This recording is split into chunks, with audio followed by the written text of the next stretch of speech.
Hey guys, Fire here, bringing you another game review.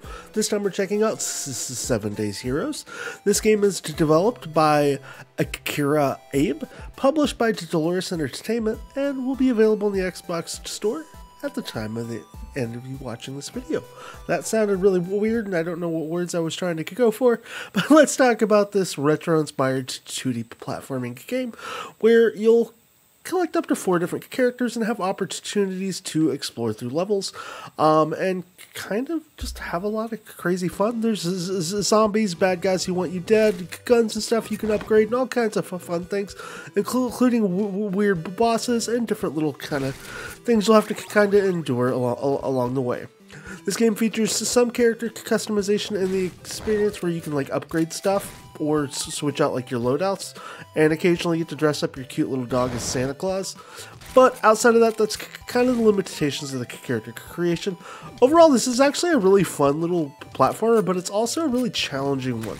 So if you're looking for a retro style platforming game that's really tough, this game's actually going to be pretty up your alley, as you're going to spend hours and hours probably failing certain bosses or needing to grind to get enough coins from playing levels to be able to upgrade your gears.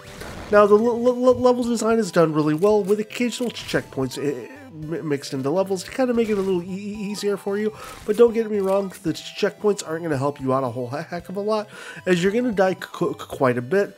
The game does feature ways to do character adjustment, so you can switch between your 2 characters, kind of control them. I will say the AI in the game for kind of how they can secondary companion moves while you're moving around is pretty dumb, and I think needs a little bit of fixes.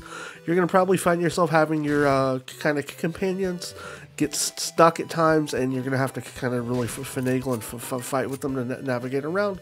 Now let's talk about the bosses and other stuff in the game. As you can see here, my dog is just completely stupid and doesn't know how his life works.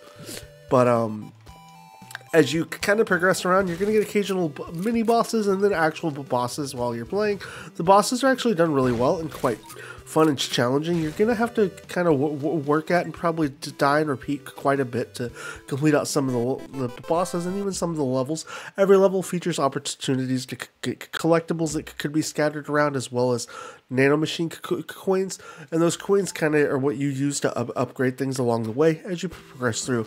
There's going to be 30 different levels across 7 different worlds, so it's a decent bit of content. You know, you're probably going to spend a good bit of time grinding in certain areas, and getting introduced to new mechanics and mechanisms in the game along the way is a nice change of pace, so you don't feel like you're doing just the same monotonous thing over and over, which is definitely a good vibe and feel for the game, as it's going to feel very rewarding along the way as you're playing. And that's definitely something that is worth noting when you are going through the game, is you're not going to be stuck with a whole lot of boredom. You're going to have opportunities to find secret rooms and all kinds of just other little nuanced content along the way, which definitely feels quite nice and refreshing and kind of changes things up for you a bit.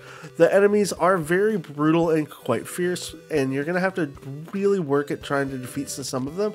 And it's going to be, you know, it's going to be a grind. It's not going to be like a cakewalk game. So if you're expecting a retro platforming game that's a kind of an easy thing to beat, this is not going to be that game for you.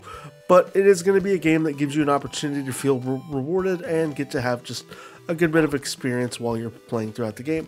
The biggest gripes I have overall, you know, are mainly just the AI that's kind of stupid and wonky, and maybe the checkpoint systems could integrate something from like a difficulty standpoint for someone who's kind of, if they're struggling along the way with the game.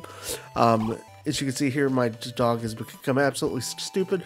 You have to have all your units along the way to be able to complete the level at the very end, so having to rely on annoying AI can be quite frustrating. The game is actually a really fun 2D platformer, but it does need some quality of life improvements.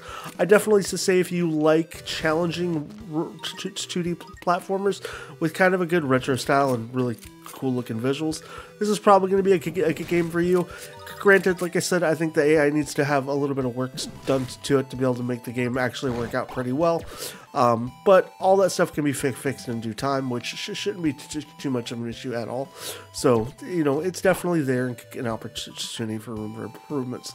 Outside of that, guys, that's kind of my thoughts on 7 Day Heroes. Let me know what you think down below in the comments by, you know, just let me know. Comment, all that fun stuff. If you're new here, consider subscribing to my channel to support me. And yeah, outside of that, I hope to see you again soon.